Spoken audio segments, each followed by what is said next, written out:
Well, hello there, James, I guess. This is Diamond, and this is my trusty chair. I'm not replacing it. It's very comfy. So if you want to be here uh, on this channel, get used to my chair. Anyway, what are we doing today? Well, I had plans for some good episodes on this channel, but making them takes longer than I thought at the start. So unfortunately, we need to do something quick for this month video, because I promised myself to do one video every month, and the last one was a month ago. If this month ends and there is no video, it is like it's a bad thing for me, because I will fail myself, and no one should do that. So we will do today a very obvious thing to do, of course.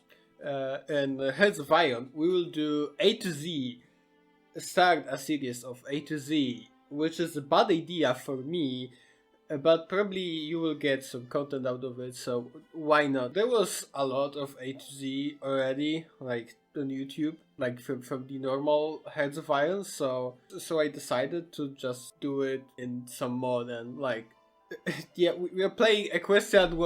What are you looking at right now? Like, what did you expect? The problem with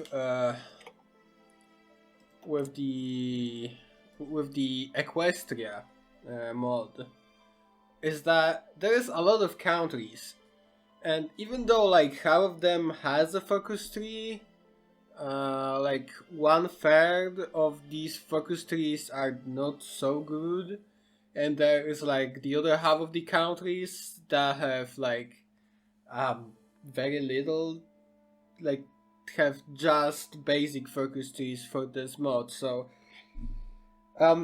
the problem is we will not get many content out of it. So the first country to play is Aestlonia, and the thing is, Aestlonia is getting attacked early by Karkadanistan. Karkadanistan attacks actually Aestlonia and the Duchy of Maratonia at the same time. The problem is, after this, there's not much to do. You of course can change politics and conquer some land, but that's not really what I consider very fun, to conquer every little nation that has little to no army or any buffs in Zebrica. So I decided that we will just change rules of this world, because in the Equestrian War, there is this huge aspect of the lore, and the lore events. So there is like disabled for AI joining factions, joining wars, and etc. Like to prevent having to capitulate Equestria if you fight some random little country. We will enable that and see how the world will work if we set it on fire. So we are in the game now, and I enabled some things like joining factions by AI, creating factions by AI, and it's now they can do whatever they want. Actually, here's a lore of Zebrica, and there's, because it's a lore of Zebrica, it's not a lore of Aestlonia, because there is no lore of Aestlonia yet. Yeah, we know that. We know there is no content here. That's why we are here. Because it's A to Z and we need to be here. So of course, the first thing we actually want to do is simply fixing our country. Like, Equestria at War has these modifiers. They have pretty big debuffs, And countries without their own focus trees can actually really fast get rid of them. I know Karkadani-san will attack us, but I don't care.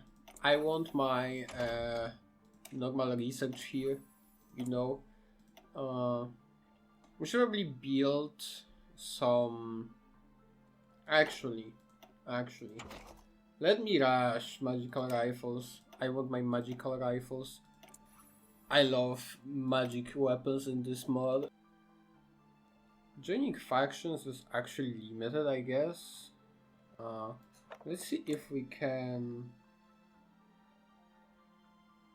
Yeah, I limited it to world tension to work, like, you know, in the base game, basically. Because I don't want to, like, every country just suddenly joining. But it should be good enough. We'll probably have a way to form our own faction of Maratonia. But we probably don't want to do that. Just because we want to, like, join maybe some other faction. I don't know, maybe to fight with Equestria later with changelings. Who knows? I have no idea what is going on here. That's a hell of a civil war here right now.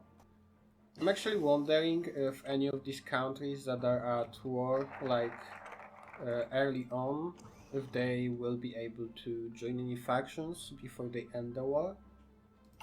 I'm honestly not sure about that. So yeah, we are rushing magic rifles. Why? There's really no reason for this, being honest. I just like magic weapons in this game, and the sooner you start to produce them, the sooner you can just get a full magic army. And I don't care, it's 2 years ahead of time. I have 2 research slots anyway, so... for instance, Quagadai declared war. I guess because I made declaration of war more free than earlier, so... that's interesting. No, wait, Cold Hedge declared on Quagadai. That's an interesting development.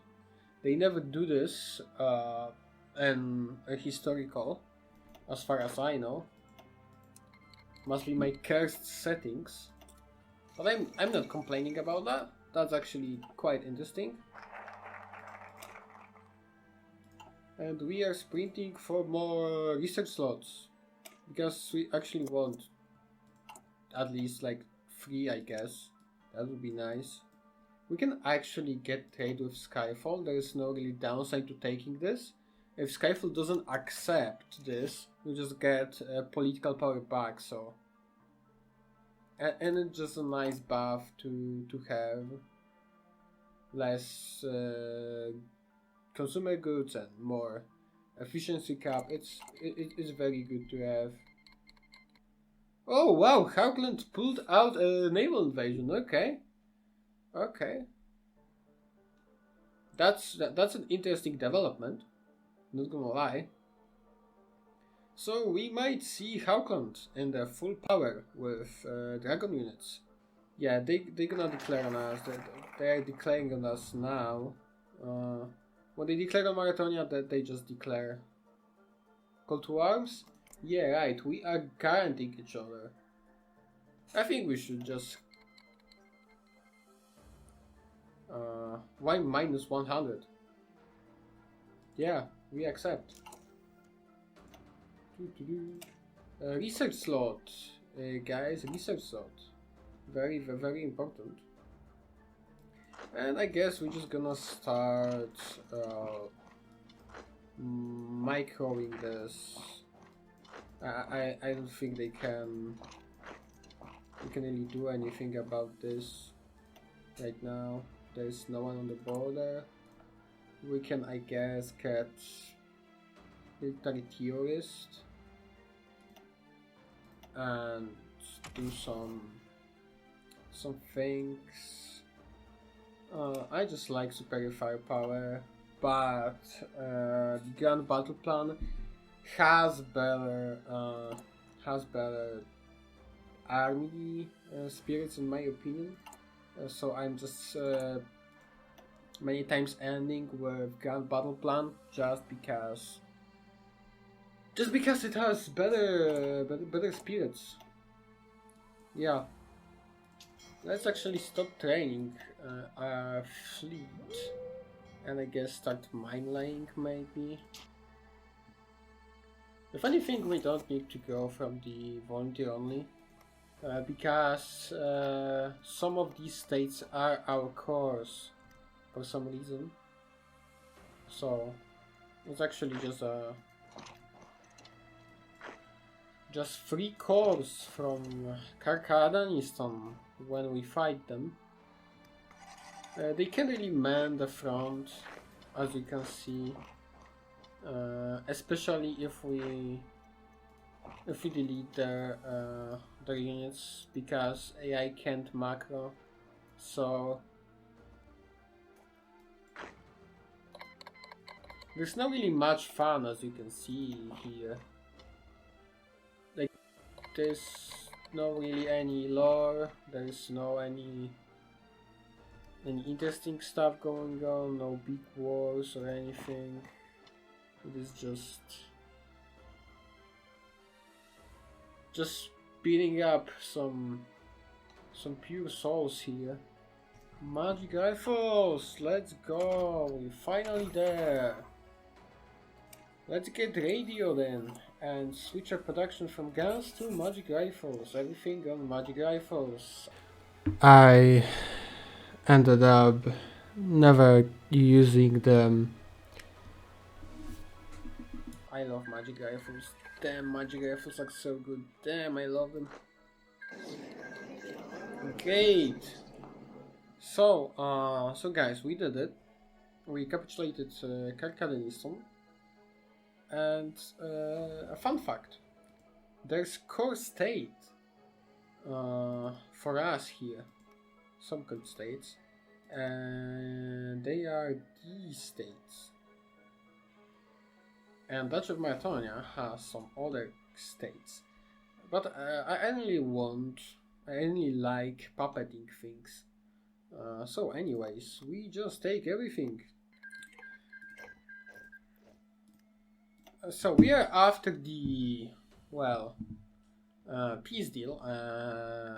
Yeah, we're just really long, boy. That is so stupid. But I think I need to make some more like changes. Maybe make no limit on joining faction thing, because no one really joined any faction and there is not much content I wanted right here. The final republic is with Republic of Astarion though.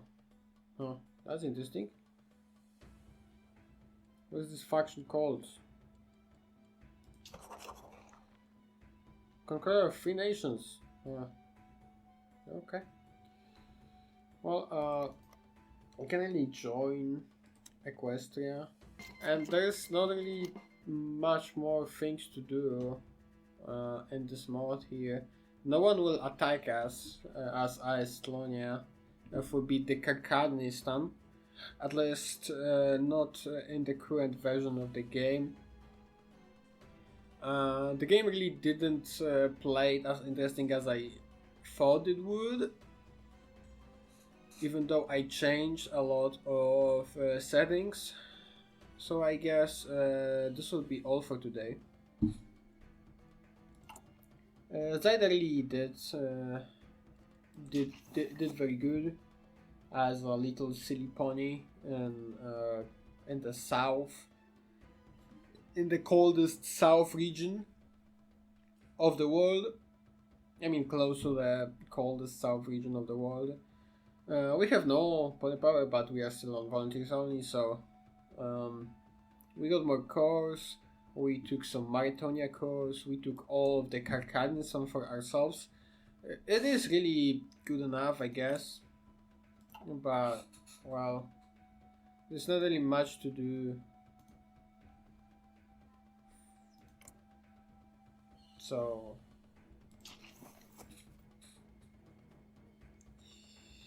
I guess play some brain music I picked for the outros of the video. Goodbye.